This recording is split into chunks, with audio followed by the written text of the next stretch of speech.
Welcome, everyone. We are here today with a very special woman. This is Carol McKown, and she is CEO of Raise Global. And she is basically doing that, raising the entire globe with sustainability. And we are here for our Friday Five, where we're going to ask Carol 5 questions about entrepreneurship and her journey and experiences. Carol, welcome. Thank you so much for being here today. Michelle, thank you. I am so tickled to be part of this today.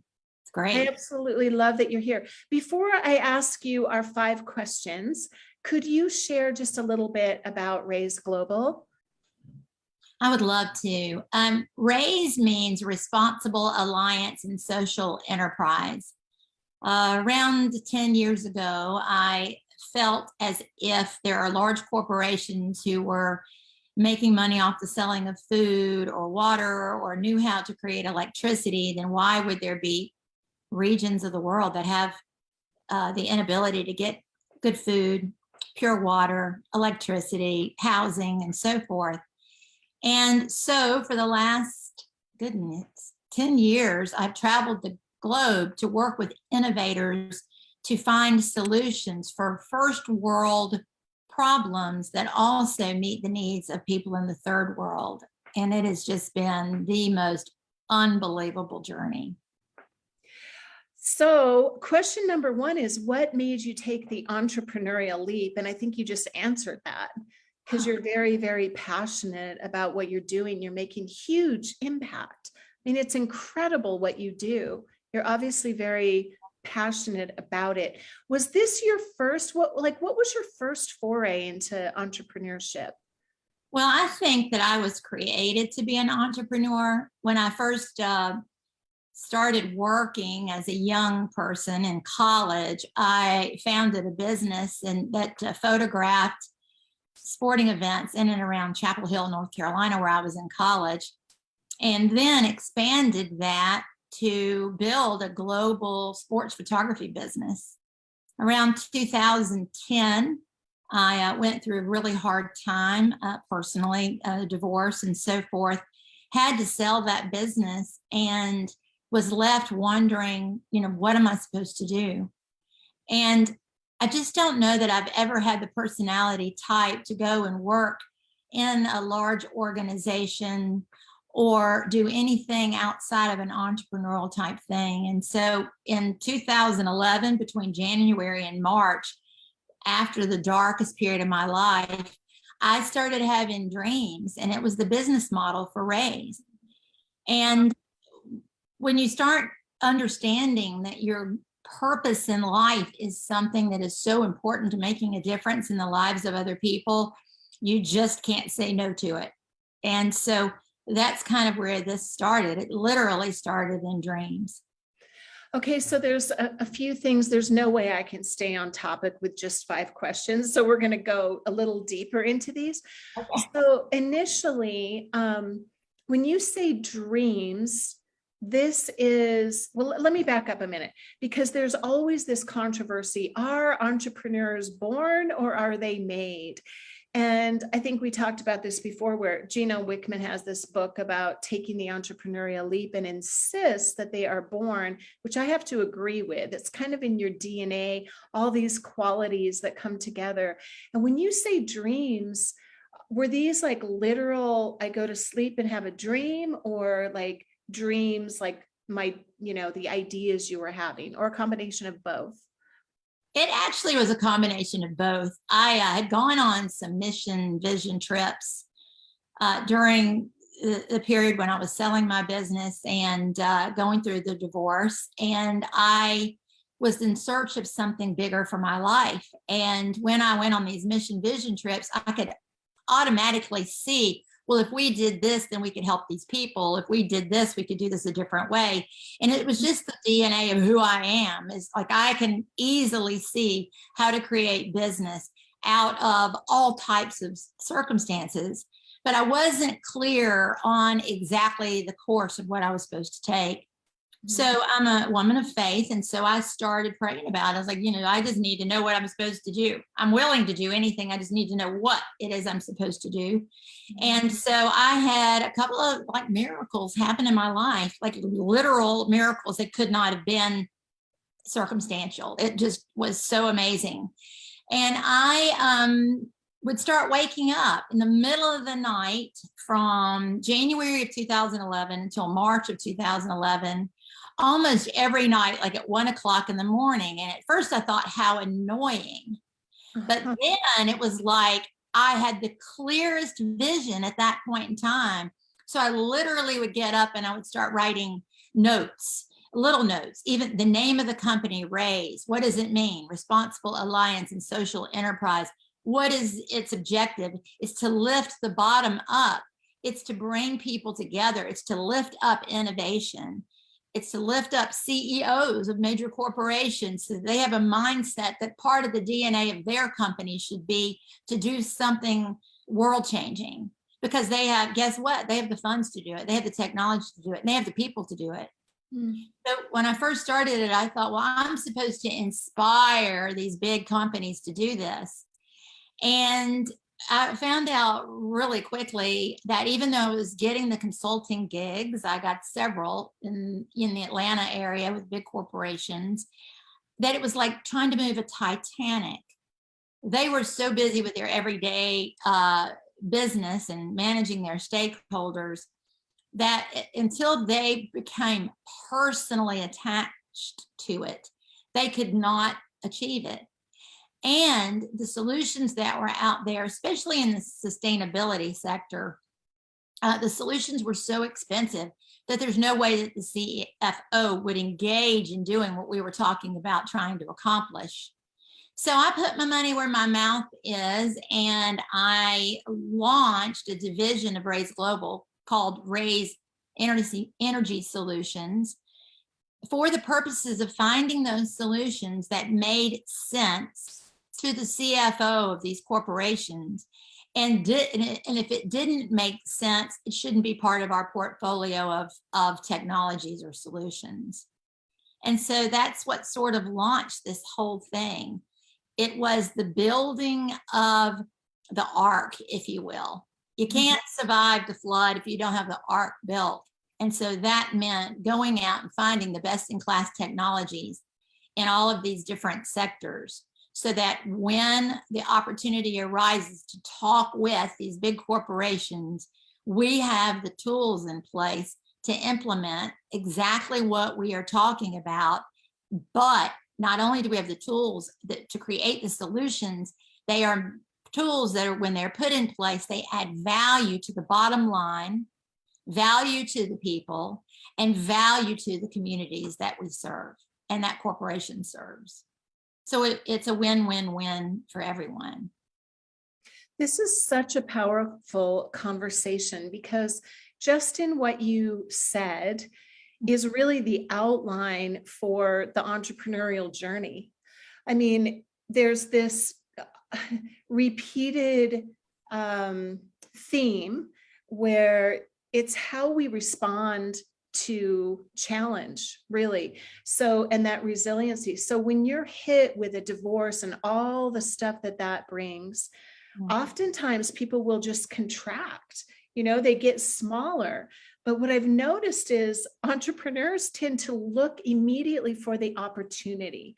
Like, what is the opportunity here? And when you're being awakened at 1 o'clock every morning, many people would be like, well, shut that down. I'll take a sleeping pill or whatever. But you step into the information that's coming into your awareness, and this is where the magic is, I think. So everything you're sharing, I was just taking notes. You had an opportunity, you had a vision, you were resilient, and you listened to that little voice, and then you expanded. And then as you're speaking, you're going right into service and, the impact that you're going to make. So it's really, really powerful. Okay. So question number 2 is, did you have support or resistance from the people who are close to you, like family and friends, when you were stepping into this new venture? I think it's a little bit of both.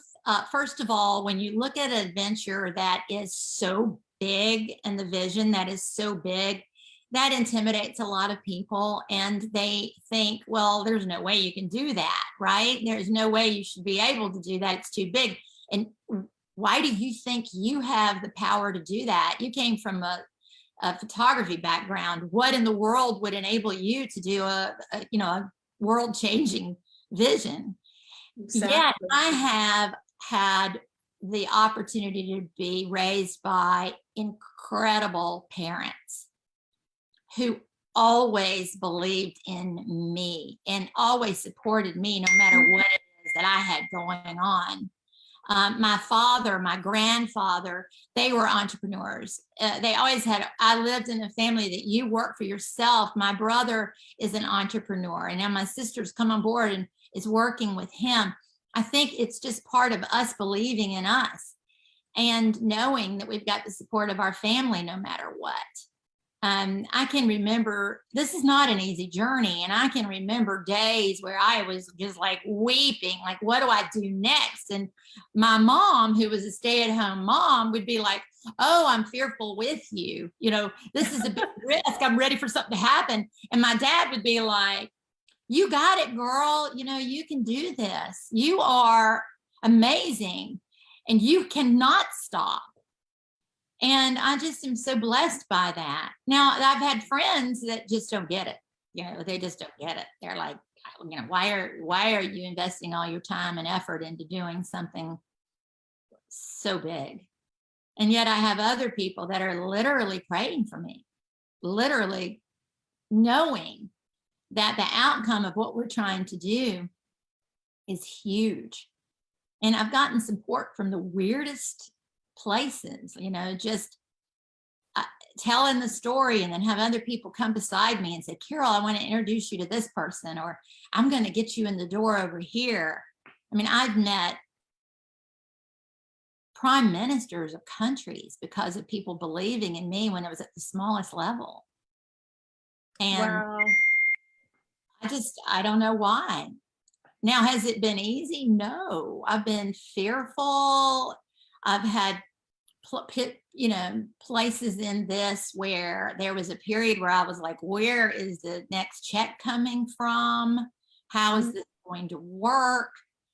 I've had to have moments during the plan that I thought was the plan that I had to pivot and change the plan temporarily just to learn that I needed something new for the puzzle that's being put together for my life. You have to stay in the why. You have to stay in the vision of it. If you don't, you won't survive it. It's too difficult. So that was really I'm sorry to interrupt you. That was really my next question was, have you ever had difficulty articulating your value? Because a lot of the women I work with, this is the pain point. And I think it gives me just shivers listening to you talk about your dad and your family, because I think it is so powerful to have people around us who basically give us confirmation. You know, they confirm that inner voice is right and you should keep going through the difficulties. So you really kind of spoke to that, articulating your own value. You were encouraged to do that and you just kept moving forward.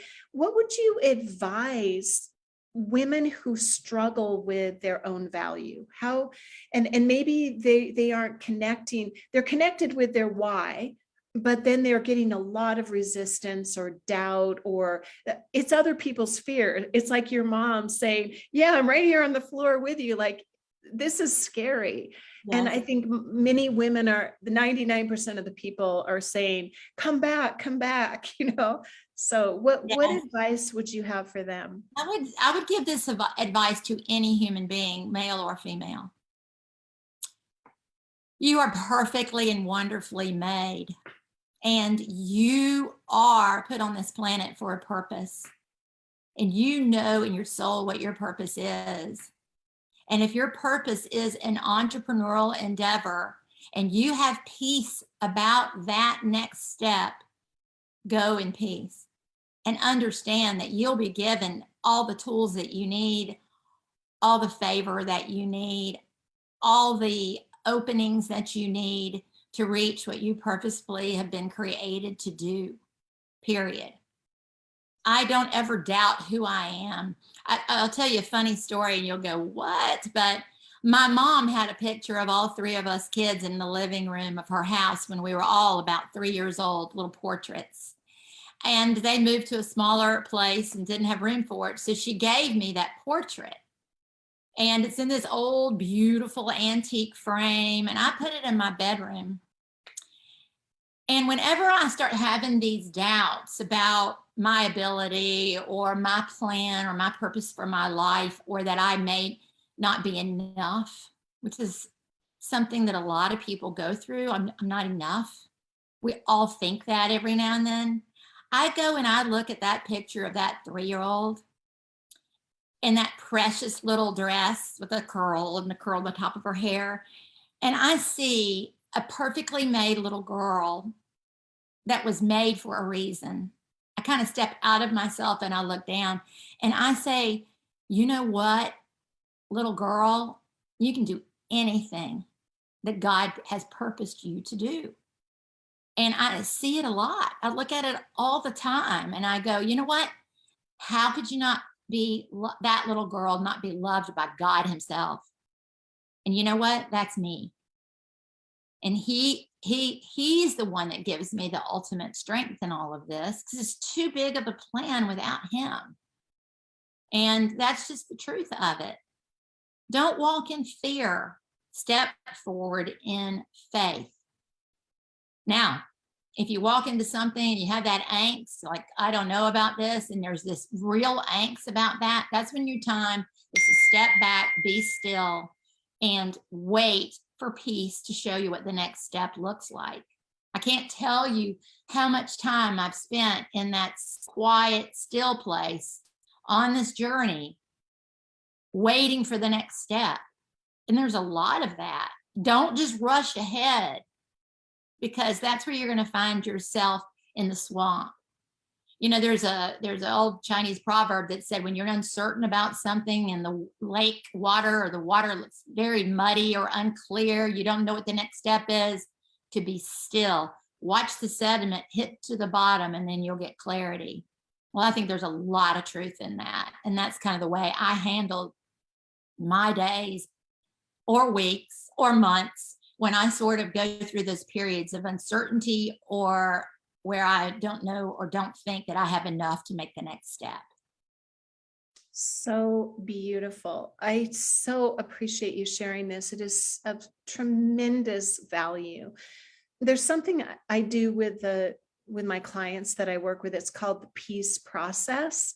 I love that you're bringing it back to this, because, and the fact that you just organically look at this little girl, and this is the healing.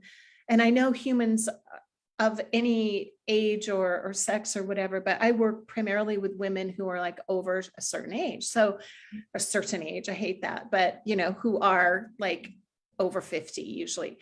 And that reconnect, because we've taken care of everyone else, right? For all these years, everyone else's kids, our kids, the whole world.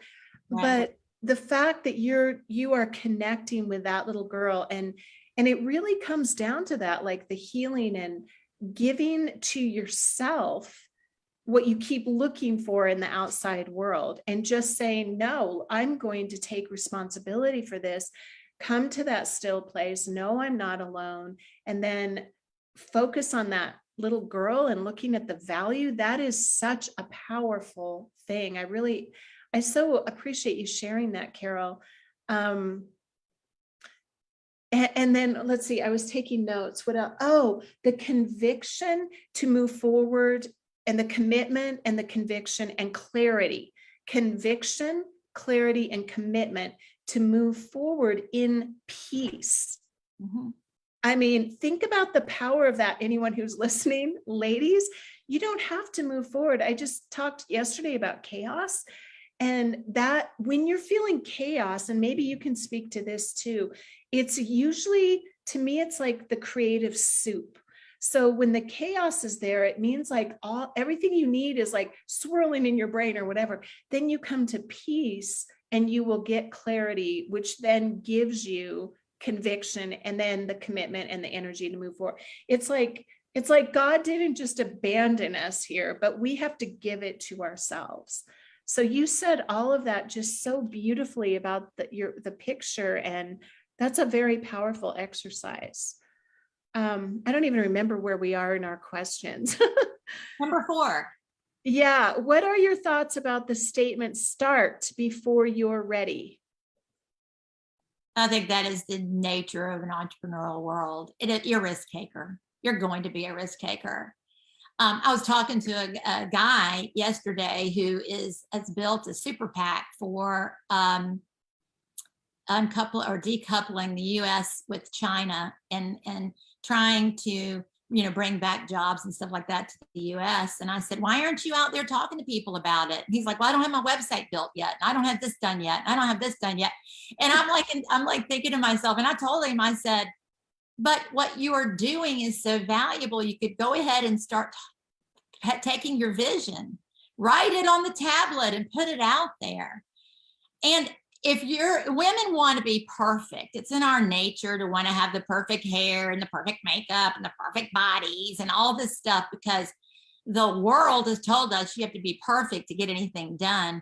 Women are obsessed with it. If you're waiting to be perfect, you'll never get anything done. None of us are perfect. Not unless you're airbrushed and all of that. It's not a perfection. You just cannot do it. And no business is perfect either. You're never going to be ready. Never. You can set goals and objectives, but if you've been given a vision, then you start building the vision right off the bat. And I'm telling you that your vision will change. You have to pivot. You have to be ready to kind of duck and roll, because you're really in a boxing match. You've got competitors. You've got to be able to get your message across to people. I don't care what the business is. You've got to build upon your strengths, and you're going to have weaknesses.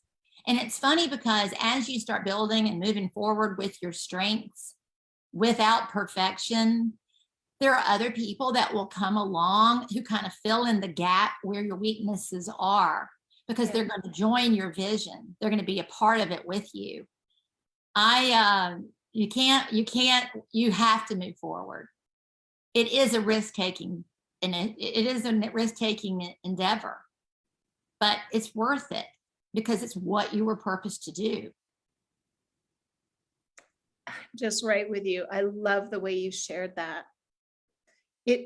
That vision, it almost pulls you. It doesn't allow you to sit there and wait until you're ready, right? And I agree with you with women, because when I work with people and I say, just go on social and go live so people can get to know you, nobody wants to do that. It's terrifying every time you do it, because you can't help the thing of, they're not going to like me, they're not going to watch me, they're not going to hear. And like you said, especially women are comparing themselves to everything. But I love like Grant Cardone has a thing where he's just like, market first and then build it. It's like you have to have that much conviction for people to even see you right now or to pay attention. There's so much noise out there. So it sounds like you've done this again and again in your life, where you have the vision and you just start. Do you want to share, just while we're on here, a little bit about this other project that you're involved in case anybody watches this and wants to hear about the collegiate thing?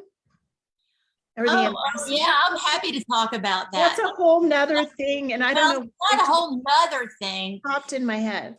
So I'm glad you asked about that. I had said earlier that our goal in life was to bring solutions that would be useful in large corporations and in communities around the world, and in turn, out of our profits, take those same solutions into nonprofit organizations.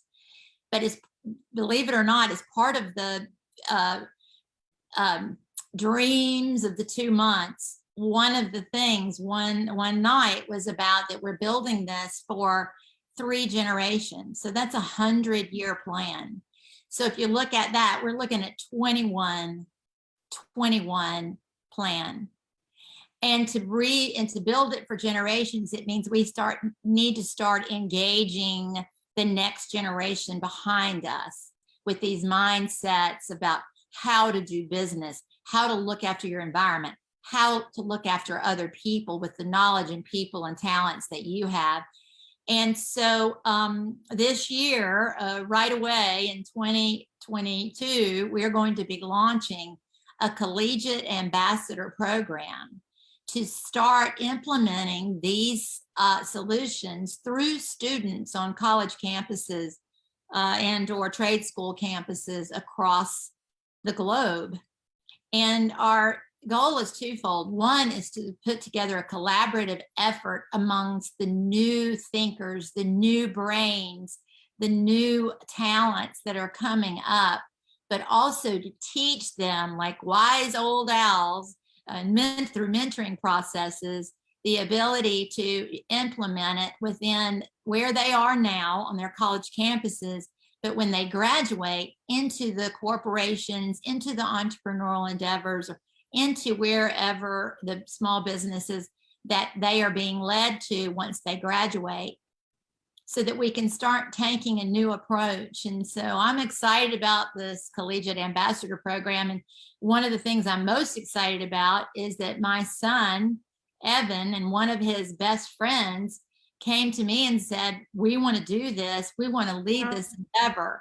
And so for me, that's kind of an answered prayer, because I knew that I needed to do something to set this up for a 3-generational mindset. And it really is probably becoming the thing I'm most passionate about within Raise. So if any of you know of any college students that are out and about that sort of have a heart for humanity, that would be interested in learning about health, safety, and well-being on college campuses, or sustainability, they can have any skill set or any talent, because all of us are used for this. They can be marketing majors, they can be engineers, they could be business majors, they could be econ majors. We don't care, because we believe that it's going to take we take a holistic approach to the globe. And so it's going to take a holistic approach to bring collaboration together, to form like-mindedness, so that we can come up with new innovation, new solutions, new ways of telling this out to the world. And it's so exciting to think about that we have a new generation of hope, of kids that will get it. You know, we need to move the world from this mindless thing on just going to work, going to school, going to watch sports, going to have entertainment, to how do I add purpose to the DNA of my life, to have a purpose-driven life.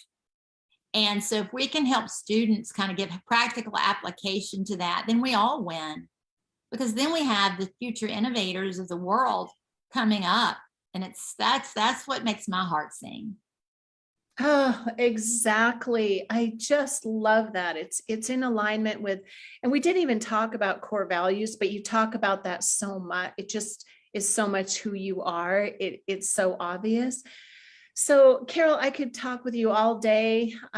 Wish you were closer and we could go to dinner and talk for hours. I think you're amazing. I love listening to you. You're such an inspiration and proof positive for every woman out there that you can do it. So we're going to cut this short. I'm going to tell you really quickly what I learned today, although I took all kinds of notes, but basically it is see opportunity, know your own value, just commit to that value, and start before you're ready.